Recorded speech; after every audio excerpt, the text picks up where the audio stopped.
Bonjour à vous. Pour cette première vidéo, je vous propose le sujet suivant. Les 10 lieux les plus faciles d'accès à explorer en urbex, accessibles pour tous, en Île-de-France. Si cette vidéo vous plaît, pensez à me mettre un petit pouce bleu et à vous abonner. Ainsi je comprendrai que vous appréciez ce genre de sujet, et donc je vous en ferai d'autres.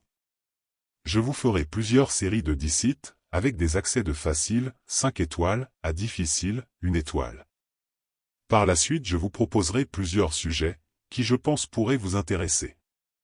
Par exemple, 10 lieux urbex méconnus qui vous surprendront par leur beauté décadente. 10 lieux urbex incroyables à explorer absolument avant qu'ils ne disparaissent. Les 10 lieux urbex les plus effrayants qui vous donneront des frissons jusqu'à la moelle. Je vous souhaite un très bon visionnage et je vous dis à très vite. Nous allons commencer par le premier site. Le domaine des 3 colonnes. Ce site est très connu dans le monde de l'urbex. L'accès de ce site est très simple car on y accède par le côté droit. Il n'y a ni mur à escalader ou autre escalade à faire. Vous verrez par vous-même, c'est très simple. Pour ce site je donne 5 étoiles pour l'accès. Ce site dispose de 2 bâtiments. Les écuries, très sympa à voir, et le manoir. Régalez-vous. Site numéro 2. Le château Chocolat.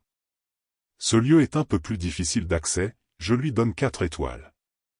Effectivement, il est dans un parc boisé avec des horaires d'ouverture et de fermeture.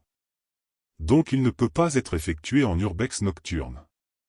Ce château est entouré d'un grand grillage, si vous en faites le tour, vous verrez à un endroit bien précis que le niveau du sol arrive très haut. Il vous suffira donc d'enjamber ce grillage. Ce château a une architecture extérieure et intérieure vraiment magnifique. Personnellement, je trouve cet endroit très beau. Je vous conseille de passer dans les sous-sols où vous découvrirez une grande cheminée de pierre dans la partie cuisine. Nous allons passer au site 3. Site numéro 3. Le château aux briques rouges. En termes d'accès, je donne 5 étoiles. Pour accéder à ce site, vous verrez à la droite de celui-ci un petit chemin menant à un bois. En remontant ce petit chemin, vous découvrirez sur la gauche un accès par le grillage. Ce site est parfait pour un urbexeur qui débute. Le domaine de ce château dispose en tout de 5 bâtiments. La maison du gardien. Une petite remise à outils. La remise du jardinier. Un double garage. Et évidemment le château. La maison du gardien est petite mais pleine de charme. La petite remise à outils est en fait une petite tour. La remise du jardinier est toute en longueur et de l'extérieur on peut voir la végétation multicolore qui l'a envahi. Dans le double garage on peut encore voir les 2 contours des portes et les charnières qui permettaient leur ouverture. Passons au château, d'aspect extérieur il est encore très beau. Malheureusement au rez-de-chaussée on peut voir qu'il a subi les dégâts du temps et des humains.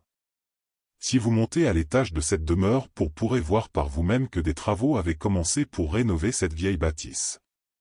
Effectivement on peut voir des poutres de charpente très récentes.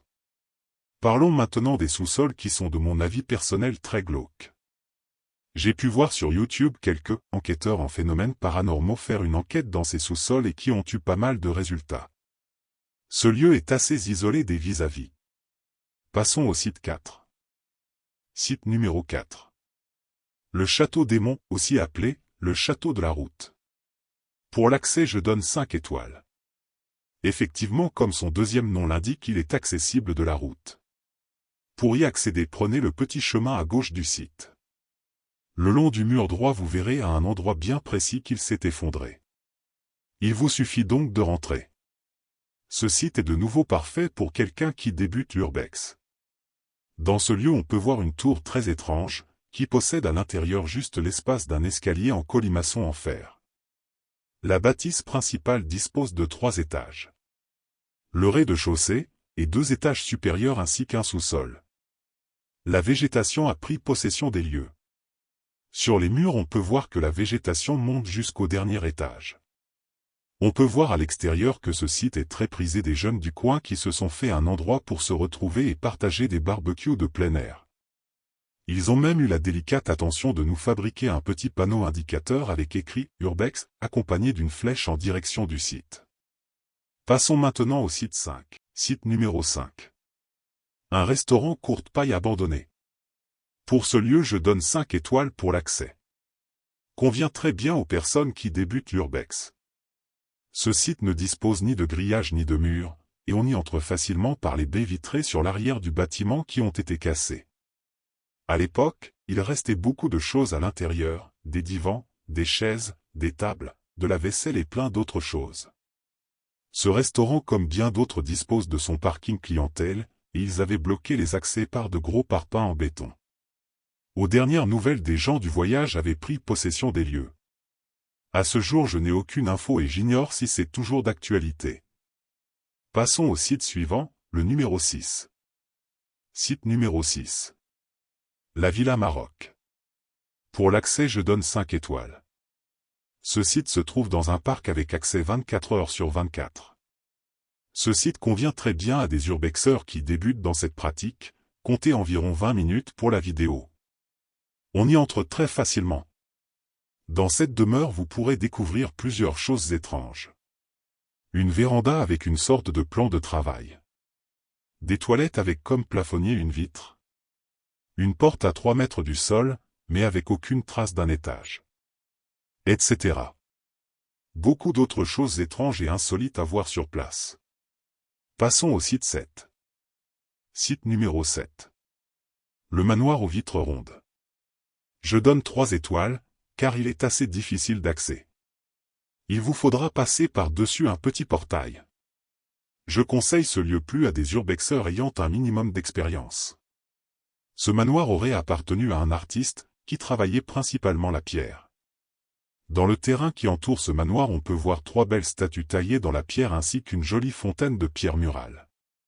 Mur de gauche entourant le terrain. À l'époque il restait énormément de choses à l'intérieur. Des meubles, des sculptures, des pierres d'ornement, etc. Ce magnifique manoir dispose de plusieurs étages, les 2 derniers étages disposent de fenêtres arrondies. D'après mes dernières infos qui datent de 2022 ce site aurait été protégé. Tout autour ils ont placé de grandes plaques de métal et on parle même de système de protection. À ce jour je n'ai pas d'infos. Ce lieu regorge de merveilles à découvrir.